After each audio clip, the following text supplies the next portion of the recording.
The government tried to take my worthless land for 1% of its value after I spent 12 years building it. They paid big time. I bought my land 12 years ago for almost nothing. It was 15 acres of rocky soil on the edge of town that nobody wanted. The previous owner couldn't give it away. The real estate agent laughed when I asked about it and said I'd be wasting my money. The county assessor told me the land was basically worthless, and my property taxes would be the lowest in the district. Everyone thought I was stupid for buying dirt that couldn't grow anything. I bought it anyway because I saw something they didn't. The land sat on a natural slope with a creek running through the back corner. The soil was bad for traditional farming, but perfect for lavender. I spent 3 years clearing rocks and amending small sections of earth. I planted my first lavender crop in year 4. By year 6, I had a small but profitable operation selling dried lavender, oils, and soaps at farmers markets. By year 8, I had a farm store on the property, and people drove from 3 counties over to visit. By year 10, I was making more money than I ever had working office jobs. I built something from nothing on land everyone said was worthless. Then the county noticed. A man named Commissioner Holt showed up at my farm store one afternoon. He walked around looking at everything like he owned the place. He picked up my products and put them down without buying anything. He asked how business was going. I told him it was fine. He said he was surprised anyone could make money off this land. He said the county had been watching my progress with interest. I didn't like the way he said interest.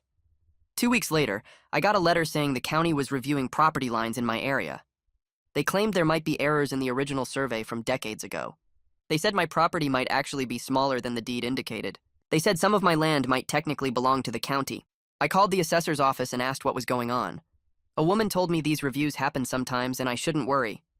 I worried anyway. I pulled out every document I had from when I bought the land. The survey was clear. The property lines were clear. The deed was clear. Nothing had changed in 12 years except that my worthless land was now worth something. A month later, Commissioner Holt came back with 2 other officials. They walked my property without permission and took notes. When I asked what they were doing, Holt said they were just verifying some information. He said the county was considering a new road project and my land might be in the path. He said eminent domain was always an option, but they preferred to work with property owners. He smiled when he said it like he was doing me a favor. I asked what they were offering. He said they'd give me what I originally paid for the land plus a small adjustment for improvements. That was less than 1% of what my farm was now worth. I told him that wasn't acceptable. He said I should think carefully about my options. He said fighting the county was expensive and usually pointless. He said most people just took the deal and moved on. I didn't take the deal. Instead, I started asking questions around town. I found out Commissioner Holt's brother-in-law was a developer who had been buying up land on the other side of my property. I found out the proposed road would connect that land to the main highway, making it perfect for a shopping center. I found out Holt had been pushing this project for 2 years, but couldn't make it work because my farm was in the way. The county didn't need my land for a road. They needed my land so Holt's family could make millions. I stopped being cooperative. When the county sent surveyors, I told them they needed written permission to enter my property, and I wasn't giving it. When they threatened legal action, I told them to go ahead. When Holt called me personally to discuss a reasonable solution, I hung up on him. Then I started making their lives difficult. I applied for every permit and protection I could find. Historic agricultural designation, environmental watershed protection because of my creek, small business development grants that came with strings about land use. I got my farm classified as an agritourism destination, which added another layer of regulations about what the county could do nearby. Every application created paperwork. Every paperwork created delays. I attended every county meeting and asked questions about the road project. I asked for environmental impact studies. I asked for traffic assessments. I asked for public comment periods. I asked why Commissioner Holt hadn't recused himself given his family connection to the developer. I never accused anyone of anything. I just asked questions and watched them squirm. Other landowners started paying attention. Some of them had gotten similar letters about property line reviews. I spread the county records across my kitchen table and started organizing everything by date. The documents showed a clear pattern once I laid them out in order. Edmund Kruger bought his first parcel 2 years ago, then another 6 months later, then 3 more over the following year. I pulled up the county property maps online and marked each purchase with a red dot. The shape that emerged made my stomach tight. Every single piece of land Kruger owned sat in a horseshoe around my farm. The only gap was my 15 acres, and the proposed county road would cut straight through my property to connect his land to the highway. I printed copies of everything. The purchase dates, the property descriptions, the amounts paid. I made a timeline showing how Holt started pushing the road project right after Kruger bought his 3rd parcel.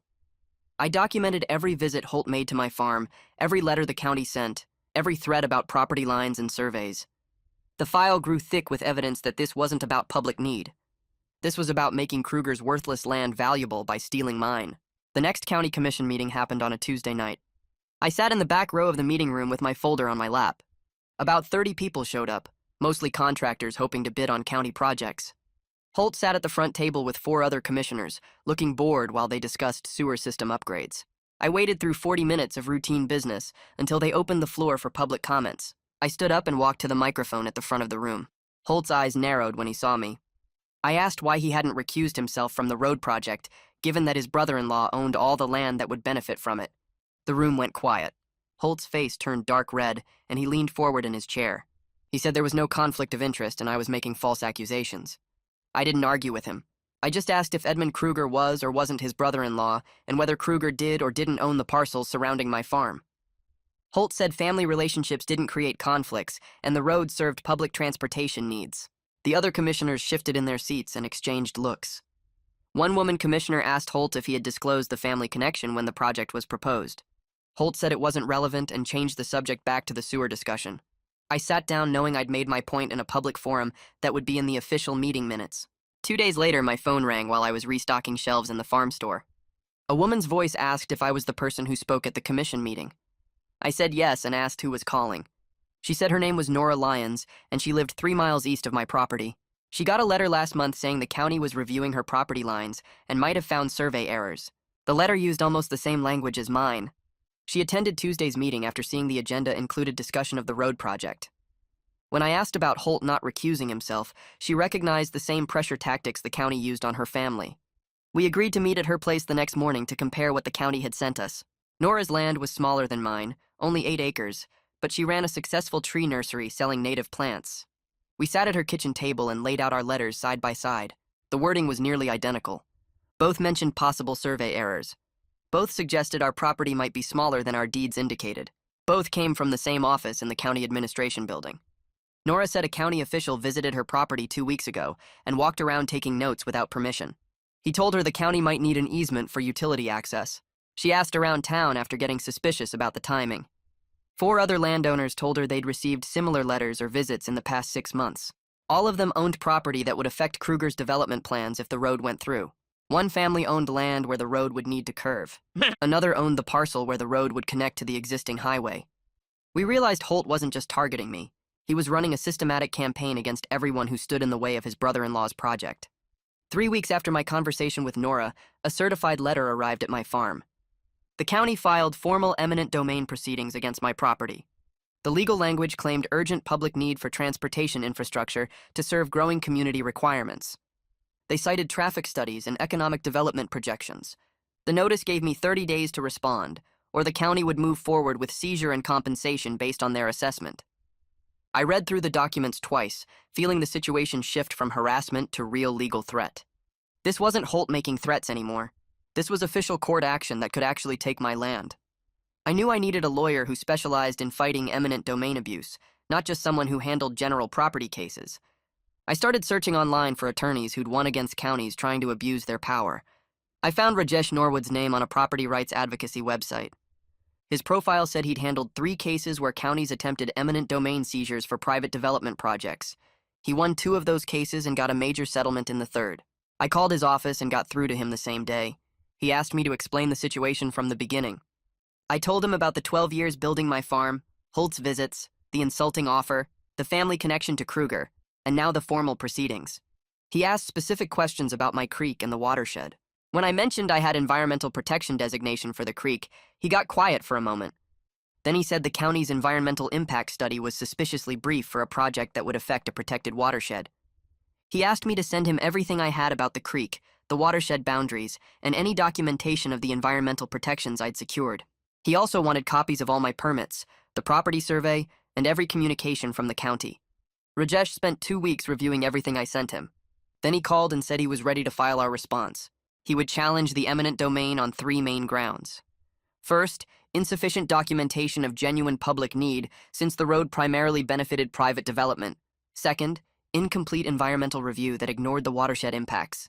Third, conflict of interest given Holt's family connection to the main beneficiary. He also planned to request all communications between Holt and the county legal team to expose coordination with Kruger. The filing would cost $8,000 up front for court fees and initial legal work. I sat at my kitchen table looking at my bank account. $8,000 was a huge amount of money, but losing my farm would cost me everything I'd built over 12 years. I told Rajesh to file the response. A week after Rajesh filed our legal response, my phone rang with a number I didn't recognize. A woman said her name was Dorothea Parks, and she was a reporter with the county newspaper. She'd seen the eminent domain filing in the public records and wanted to ask me some questions. I almost hung up because I didn't trust reporters not to twist everything around. But she said she'd been following Holt's projects for years and suspected corruption, but never had enough evidence to publish anything substantial. She knew about Kruger buying land. She knew about the road project. She just needed someone willing to go on record with documentation. I said I'd meet her, but not at my farm where people might see us together. We agreed to meet at a coffee shop 2 towns over the next afternoon. Dorothea showed up with a notebook and a small camera. She was maybe 50 years old with gray hair and sharp eyes that missed nothing. I brought my complete timeline showing Kruger's land purchases matched to dates when Holt pushed the road project forward. I showed her copies of the letters other landowners received. I gave her the timeline of Holt's visits to my property and the insulting offer he made. She took notes on everything and photographed each document with her camera. She asked tough questions about my sources and how I knew certain facts. She wanted to verify everything independently before publishing anything. I liked that she was skeptical instead of just taking my word for it. She said she'd need 2 weeks to confirm property records and interview other sources. Then she'd write something that would make the county very uncomfortable. The county hit back fast. 4 days after I met with Dorothea, a man knocked on my farm store door right before closing time. He said he was the county zoning inspector and needed to examine my commercial operation.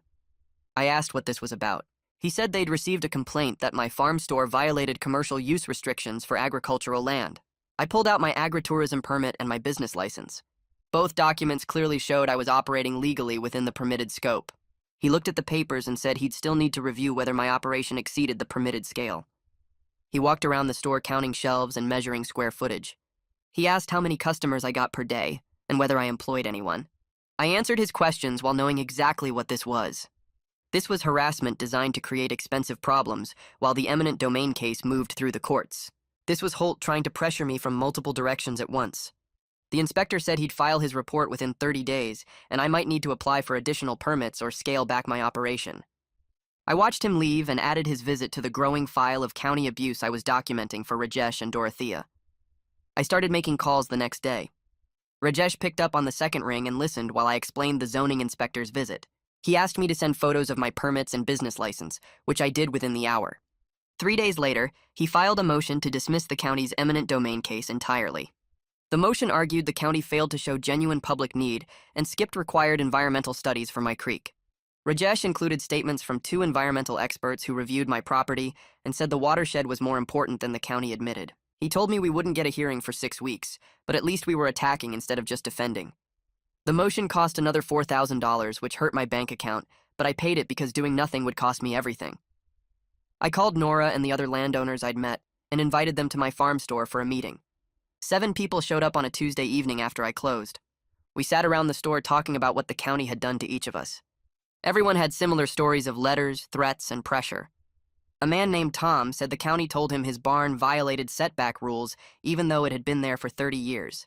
A woman named Sarah got a letter saying her well might be contaminating groundwater, which was impossible since she'd had it tested twice. We decided to form a group to share information and split legal costs when possible. Everyone agreed I should be the main person talking at commission meetings since my case was furthest along and I'd already made myself visible. We exchanged phone numbers and promised to keep each other updated on any new county actions. Dorothea's article came out 4 days later on the front page of the county section. The headline read, "County Road Project Linked to Commissioner's Family Business Interests." She laid out the timeline of Edmund Kruger buying land around my property and showed how the dates matched when Holt pushed the road project forward at commission meetings. She included quotes from public records and commission meeting minutes. She never directly accused anyone of corruption, but she didn't need to. The facts told the story clearly enough that anyone reading could see what was happening. My phone started ringing within an hour of the paper hitting doorsteps. Neighbors I hadn't talked to in years called to say they had no idea the county was doing this. People from town called asking how they could help. 3 different customers came to the farm store specifically to buy products and show support. 2 county commissioners showed up at my farm store the next afternoon. I recognized them from meetings but had never spoken to either one directly. They introduced themselves and asked if we could talk privately. I locked the front door and led them to the back room where I did packaging. They said they wanted to discuss settlement options. They claimed they didn't know about Holt's family connection to Kruger until they read Dorothea's article. They said the county was worried about legal problems and bad publicity. I asked what kind of settlement they had in mind. They said the county might be willing to drop the eminent domain case if I agreed not to sue for damages. I told them I'd consider settlement only if it included dropping all proceedings against me and investigating how this project got approved without anyone noticing the obvious corruption. They said they'd take that back to the other commissioners and get back to me.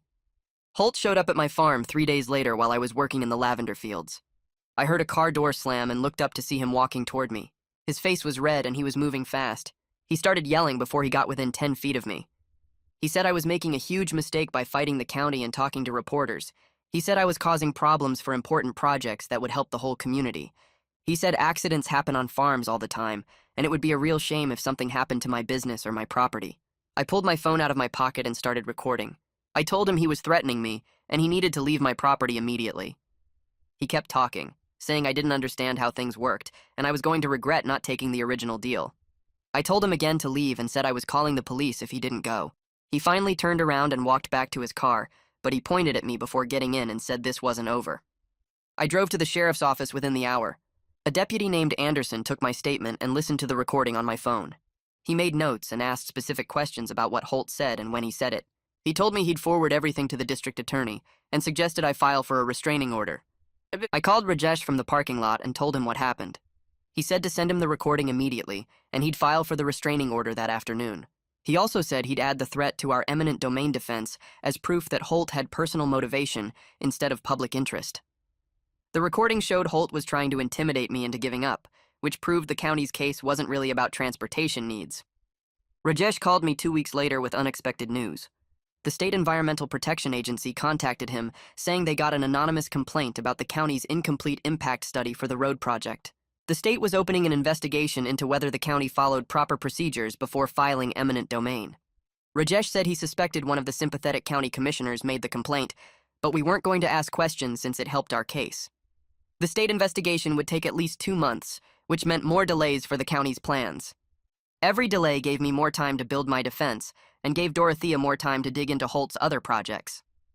The judge hearing our case granted a preliminary order stopping all eminent domain proceedings until the environmental investigation finished and our motion to dismiss got heard.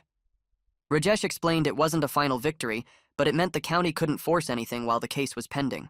I could breathe easier knowing my farm was protected for now, even though my legal bills kept climbing. I'd spent almost $15,000 so far, and Rajesh warned me it could go higher if we ended up in a full trial. I looked at my bank account and my business income and knew I could handle it, but just barely. The stress of fighting while trying to run my business was wearing me down. Edmund Kruger's lawyer called me 3 weeks after the judge's order. He said Kruger wanted to make a direct offer to buy my property at full market value. He named a figure that was legitimate money, enough to pay off all my legal bills and start over somewhere else with money left over.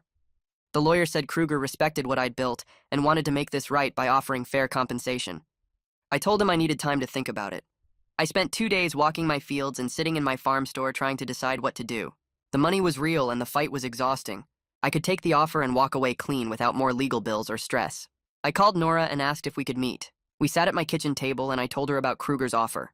She didn't say anything for a long time, just looked at me with understanding. Finally, she said I had to make my own choice, and nobody would blame me for taking the money after everything I'd been through. But she also said if I sold, it would prove that pressure tactics work, and it would abandon everyone else fighting similar battles. I thought about the other landowners in our group and what message it would send if I gave up. I thought about the 12 years I'd spent turning worthless rocks into profitable lavender fields. I thought about letting corrupt officials win just because they made things difficult. I called Kruger's lawyer the next morning and told him no deal. I said my land wasn't for sale at any price and I was prepared for the long fight. He said I was making a mistake, but I knew I was making the only choice I could live with. Dorothea's second article hit the front page 3 weeks after her first one. This time, she didn't just focus on my case. She'd tracked down 3 families in neighboring districts who sold their land to the county over the past 5 years after similar pressure campaigns. None of them knew about the family connections between their local officials and the developers who ended up with their property. One family sold a farm that had been in their name for 40 years because the county threatened endless legal battles over zoning violations that didn't actually exist. Another couple gave up a small orchard after the county claimed they needed the land for a water treatment facility that was never built.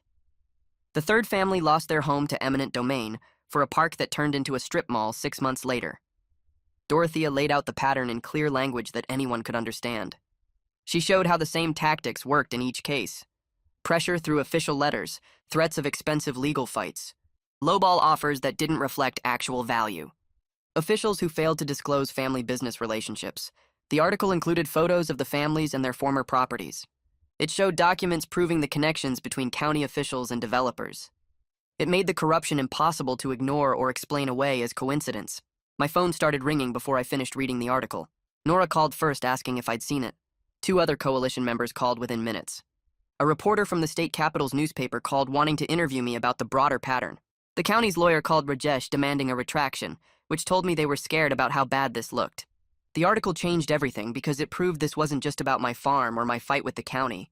It was about a system of corruption that had been running for years, while regular people lost their property and their livelihoods. 4 days after Dorothea's second article published, Rajesh called me with news that made my hands shake. The state attorney general's office was opening an investigation into county land acquisition practices. They'd reviewed both of Dorothea's articles and the environmental agency's findings about the incomplete impact study. An investigator named Grayson Wolf had already contacted Rajesh, requesting copies of all our documentation. Rajesh said the investigation would examine more than just my eminent domain case. They were looking at the entire history of land acquisitions during the time period when the officials involved held office. That meant every deal, every purchase, every project that involved taking private property for supposed public use. Wolf wanted my timeline showing Edmund Kruger's land purchases. He wanted the county's initial offer documents. He wanted the recording of the threats made at my farm. He wanted everything we'd gathered showing the connection between officials and developers.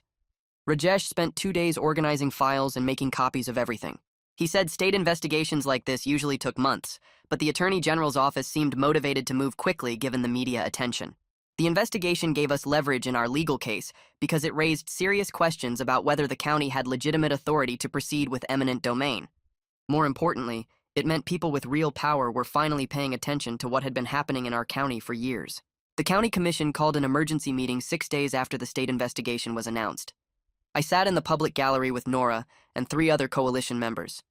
The room was packed with reporters and concerned citizens who'd read Dorothea's articles. The 4 commissioners who weren't connected to the scandal looked uncomfortable as they took their seats. They voted 4-1 to suspend the road project pending completion of the state investigations. The vote came after 2 hours of public comment where person after person stood up to talk about county overreach and corruption. One woman talked about losing her family's land 5 years ago. A man described being pressured to sell at below market value. A business owner explained how county officials threatened to revoke his permits unless he cooperated with a development project. When the vote came, only 1 commissioner voted against suspension. He stood up after the vote and accused his colleagues of betrayal and cowardice. He said they were destroying years of careful planning for the county's future. He said they were letting a few troublemakers derail important economic development. He gathered his papers and walked out of the meeting while people were still talking. The suspension didn't end my legal case automatically, but it removed the supposed justification for taking my land. If there was no road project, there was no public purpose for eminent domain. Rajesh said the county could still try to argue they needed my property for future planning, but their position got weaker every time another piece of evidence came out. 3 days after the emergency meeting, the county commissioners held another session to discuss what they called administrative matters. I watched from home on the county's live stream because I needed to work at the farm. The 4 commissioners who'd voted to suspend the road project moved to place their colleague on administrative leave while the ethics investigation proceeded. They cited the ongoing state investigation and the need to maintain public trust in county government. The motion passed 4-0 because the person being placed on leave couldn't vote on his own administrative status. He was still technically a commissioner, but he couldn't participate in meetings or votes until the investigation finished. The local television news led with the story that night. The state newspaper ran a feature about small county corruption. Suddenly, everyone in the county knew about what had been happening. My farm started getting visitors who said they wanted to show support by buying products. People drove out specifically to purchase lavender soap and dried flowers because they'd read about my fight. A woman told me she was proud that someone had stood up to government overreach. A man said he'd been worried about losing his own property, and my case gave him hope. Business actually improved during what should have been the most stressful time of my life. I hired a part-time worker just to handle the increased traffic at the farm store. The irony wasn't lost on me that the county's attempt to take my worthless land had turned my farm into a symbol of property rights that attracted customers from across the region. Our coalition held a meeting at Nora's house 2 weeks after the administrative leave decision. 7 landowners showed up along with 3 concerned citizens who wanted to help push for policy changes. We'd won important battles, but we knew the fight wasn't over until we changed the rules that had allowed the corruption to happen. Nora led the discussion about what specific policies we wanted to advocate for once new leadership was in place at the county. We spent 3 hours drafting proposals for stronger conflict of interest rules. We wanted mandatory public disclosure of any family business connections within 3 degrees of relation for all county officials. We wanted enhanced protections for agricultural landowners facing eminent domain that would require proof of overwhelming public necessity, not just convenience.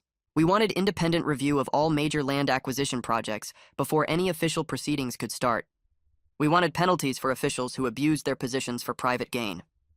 Nora volunteered to present our proposals to the commission once the current crisis resolved and new commissioners took office. A retired teacher in our group offered to help write clear summaries that regular citizens could understand. Someone else volunteered to organize a petition drive to show community support for the reforms. We were thinking beyond our individual cases now and focusing on systemic changes that would protect future property owners from going through what we'd experienced. Grayson Wolf's investigation moved faster than anyone expected. 6 weeks after it started, Rajesh called me with information that made my heart race. Wolf had uncovered financial records showing payments from Edmund Kruger to the county official who'd been placed on administrative leave. The payments were disguised as consulting fees for a company that didn't actually provide any services. The financial trail showed $200,000 moving from Kruger to the official over 18 months. The dates matched up perfectly with the timeline of land acquisitions and the road project planning. Bank records showed deposits that corresponded to key votes and decisions about the development. Wolf had also found emails between the official and Kruger discussing how to handle property owners who wouldn't cooperate with their plans. The evidence was clear enough that the Attorney General's office was preparing criminal charges. Rajesh said they were looking at corruption, bribery, and abuse of office. Each charge carried potential prison time if convicted. The news broke on the state wire service that afternoon. By evening, every major newspaper in the state was running stories about county corruption and bribery charges. My phone rang constantly with reporters wanting comments. I told them all the same thing. I was glad the investigation had uncovered the truth, and I hoped justice would be served for everyone who'd been hurt by the corruption. The judge hearing our eminent domain case scheduled a hearing 2 weeks after the criminal charges were announced.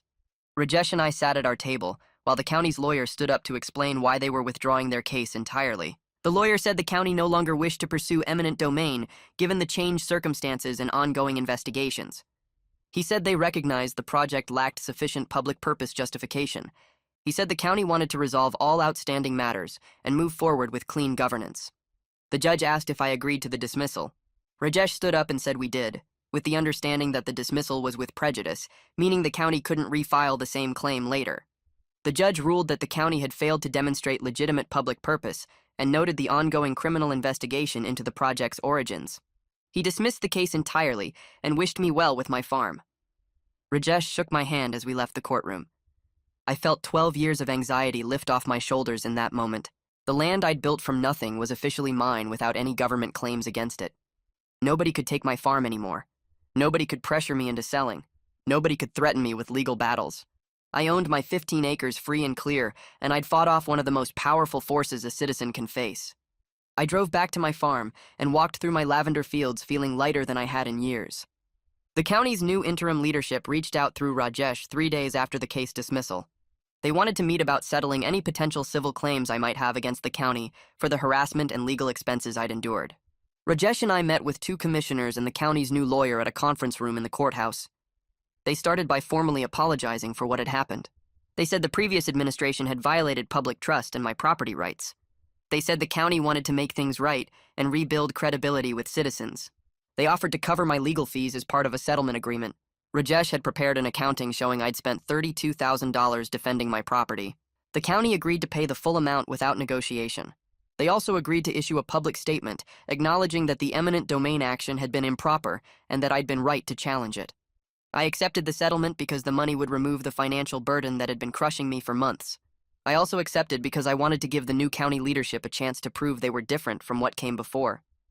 I told them I appreciated their willingness to take responsibility for cleaning up the corruption. Rajesh drew up the settlement documents and the county cut a check within a week. I deposited $32,000 back into my farm account and felt like I could finally breathe again without worrying about legal bills. The former county official resigned before the ethics board could vote to remove him. His lawyer released a statement saying he was stepping down to focus on his legal defense and didn't want to distract from county business. The resignation came 2 days before a scheduled ethics hearing that would have been public and embarrassing. The district attorney added new charges based on the recording I'd made of threats at my farm. Witness intimidation carried its own penalties separate from the corruption and bribery charges. The criminal case was building into something that could send him to prison for years if he was convicted on all counts. His arraignment happened on a Tuesday morning. I drove to the courthouse and sat in the public gallery to watch. He walked in wearing a suit instead of the casual clothes he'd worn when visiting my farm. His lawyer entered not guilty pleas to all charges. The judge set bail and trial dates. I watched him walk out of the courthouse in handcuffs after the bail hearing because the judge considered him a flight risk given the severity of charges. Seeing him in handcuffs felt like justice finally catching up to corruption that had hurt too many people for too long. Edmund Kruger's development projects collapsed within weeks of the criminal charges becoming public. Banks pulled financing for his shopping center plans after learning about the bribery investigation. His business partners distanced themselves publicly, and some filed lawsuits claiming they hadn't known about the illegal payments. The district attorney filed charges against Kruger for bribing a public official and conspiracy to commit fraud. The charges meant Kruger faced prison time too if convicted. The land he'd bought around my property sat empty with for sale signs going up on several parcels. Without the road connection he'd tried to steal my land to build, his development plans were worthless. Several parcels went into foreclosure as Kruger's financial situation deteriorated.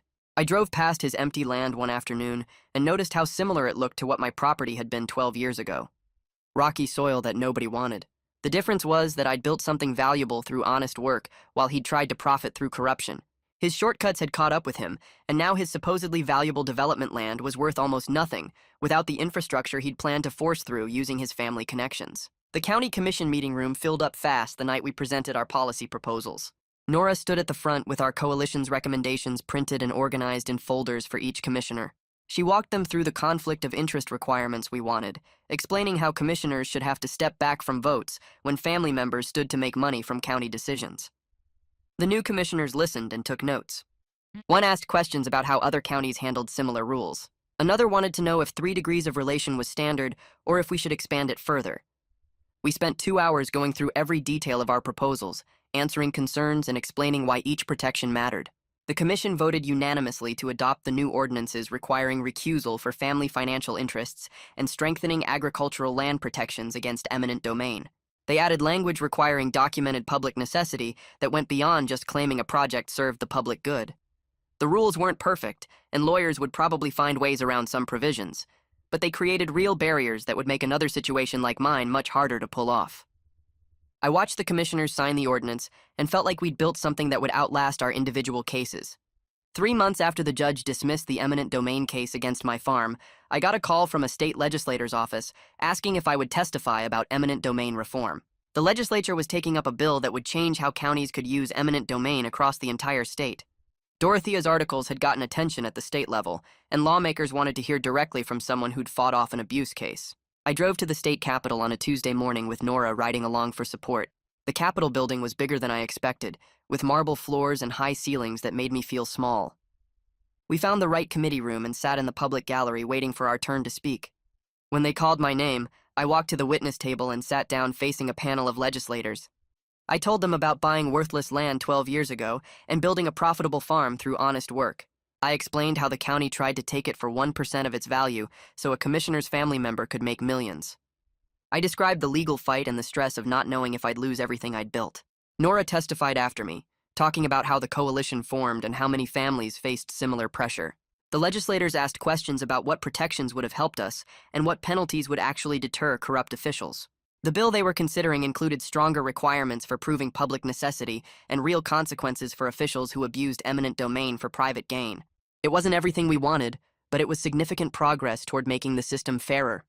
My farm store got busier after all the publicity about standing up to the county. Customers started driving from across the state specifically to support the business that fought government overreach. Weekend traffic doubled and then tripled as word spread through social media and local news coverage. I couldn't keep up with demand working alone anymore. I hired 2 part-time employees to help with the store and product fulfillment. One was a college student who needed flexible hours, and the other was a retired teacher who wanted something to do a few days a week. Having help meant I could focus on the actual farming, instead of spending all day selling products and answering customer questions. The extra income from increased sales let me finally pay myself a real salary instead of putting every dollar back into operations. For 12 years, I'd lived cheap and reinvested everything, but now I could afford to relax a little and actually enjoy the success I'd built. Rajesh called me about setting up a legal defense fund for other landowners facing eminent domain problems. He'd been contacted by several property owners in neighboring counties who were dealing with similar situations but couldn't afford attorneys. We organized a fund with initial donations from coalition members and supporters who'd followed my case through the news coverage. The fund would provide free initial consultations so landowners could understand their rights and options. It could also help cover filing fees and basic legal costs for people who qualified based on income. Rajesh volunteered to handle consultations pro bono for the first year to get the fund established. We set up a simple website explaining how to apply for assistance and what kinds of cases the fund could help with. It felt good turning my experience into something practical that could help others fight back against government abuse. The fund wouldn't solve every problem, but it would give some people a fighting chance who otherwise would have just given up and taken whatever the county offered.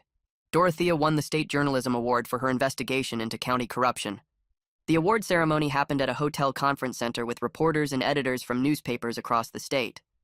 I went to watch her accept the award and listened as she gave a speech thanking sources who trusted her with their stories despite risks. She mentioned me by name and talked about how willing I was to go public, even though it made me a target for retaliation. The recognition brought more attention to eminent domain abuse as a serious issue that needed investigation and reform. Several newspapers from other parts of the state hired Dorothea to train their reporters on investigating local government corruption. She started traveling to give workshops on document analysis and cultivating sources in government offices. Her career took off in ways that helped spread knowledge about holding officials accountable, and I was glad my willingness to talk to her had contributed to that success. The newly elected county commissioners held a public meeting to present their transparency plans and get community input on future development.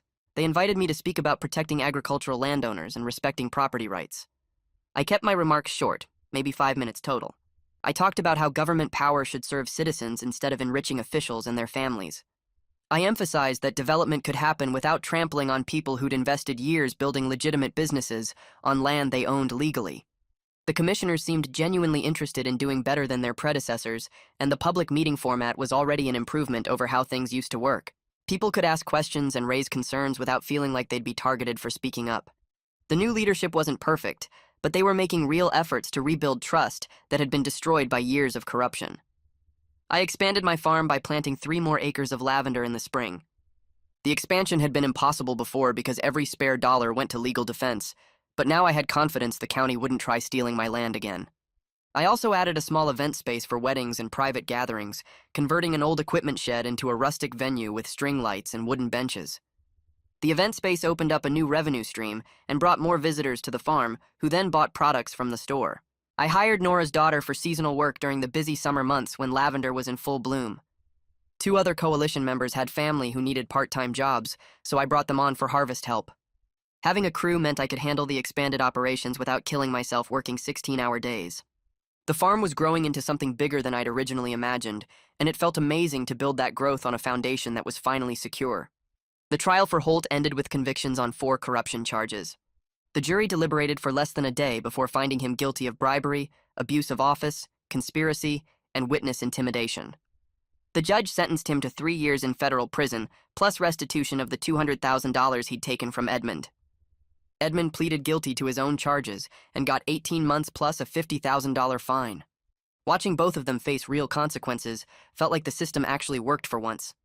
They'd tried to use government power to steal from people and enrich themselves, and now they were paying for it with prison time and financial penalties. The conviction sent a message that corruption had consequences even for people who thought they were untouchable because of their positions or connections.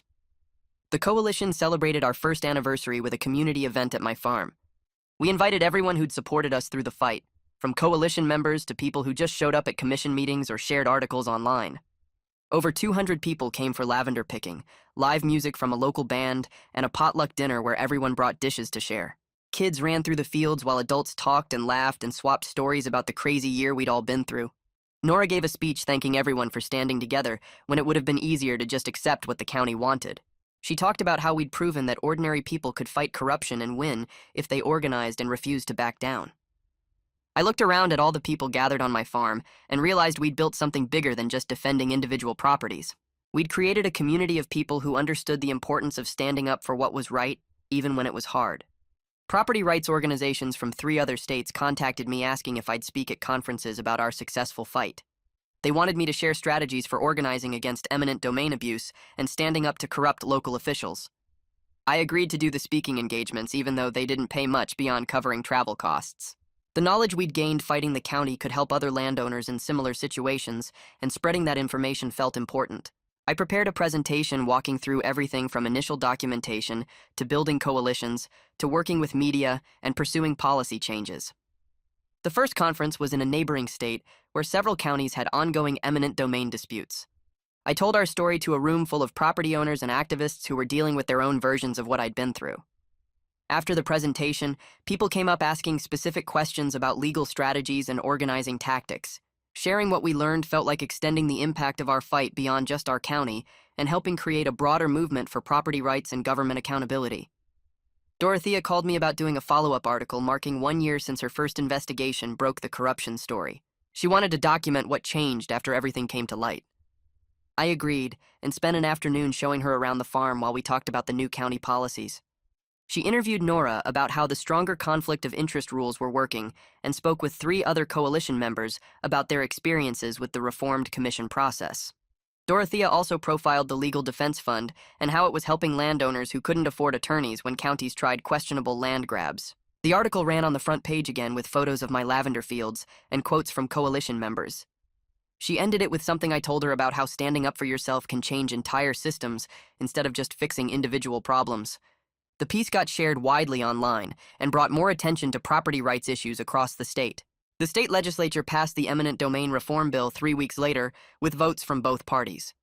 The final version included most of what we pushed for during our testimony at the Capitol. It required counties to prove genuine public necessity with detailed documentation before starting eminent domain proceedings. It created penalties for officials who abused the process for private gain. It gave property owners stronger rights to challenge valuations and contest takings. Several legislators mentioned our coalition's organizing efforts when they explained their yes votes. The governor signed it into law at a ceremony where I stood behind him with Nora and 2 other coalition members. A photographer captured the moment, and I got a copy of the picture showing us all smiling as the governor put pen to paper. I framed it and hung it in my farm store next to the newspaper articles. Customers asked about it constantly, and I enjoyed telling them how ordinary citizens pushed for legal changes that would protect property owners for years to come. My farm business hit record revenue that year. The publicity from fighting the county brought customers from 4 counties over who wanted to support what I'd built. Sales of dried lavender bundles tripled. My essential oils sold out faster than I could produce them. The farm store needed restocking twice a week instead of once. I finally paid myself a real salary instead of just taking whatever was left after expenses. I put money into savings for the first time since buying the land 12 years ago. The financial security felt incredible after years of pouring everything back into the business and then spending tens of thousands on legal defense. I invested in a new irrigation system that would make the lavender fields more productive during dry summers. I renovated the farm store with better displays and a larger checkout area. I bought equipment that let me process lavender more efficiently. Everything I'd wanted to do but couldn't afford became possible because the farm was thriving, and I wasn't hemorrhaging money fighting corrupt officials anymore. Rajesh stopped by one afternoon to update me on the Legal Defense Fund's progress. He brought a folder with case summaries showing 12 landowner families the fund had helped across our county and 3 neighboring counties. 2 cases got dismissed after initial legal challenges when counties realized they couldn't prove public necessity. 3 others settled favorably after counties discovered the landowners had real legal representation instead of trying to fight alone. The remaining cases were still ongoing, but the landowners had competent attorneys who knew eminent domain law. Rajesh explained that just having a lawyer often made counties back down because they knew they couldn't bully represented property owners the way they pressured people without legal help. The fund was evening the playing field between individual citizens and government power. It proved that providing legal resources to people facing eminent domain abuse could stop corruption before it destroyed lives and businesses. I stood in my lavender fields on a summer evening, watching the sun drop toward the horizon. Purple flowers stretched across land everyone once dismissed as worthless, rocky soil. The creek ran through the back corner like it had for decades before I bought the property. The farm store sat near the road with cars parked outside from customers shopping before closing time. Everything I built over 12 years remained mine because I refused to let corrupt officials steal it. The farm was making more money than ever. The community had organized into a coalition that stayed active on local government issues. Holt and Edmund sat in prison paying for their crimes. New laws protected property owners from similar abuse across the entire state. What started as one person defending 15 acres turned into a movement proving ordinary citizens could fight government corruption and win. My land was secure. My business was successful. I helped create lasting change that would protect people for generations. The victory felt complete standing there among the lavender I planted years ago on dirt nobody wanted.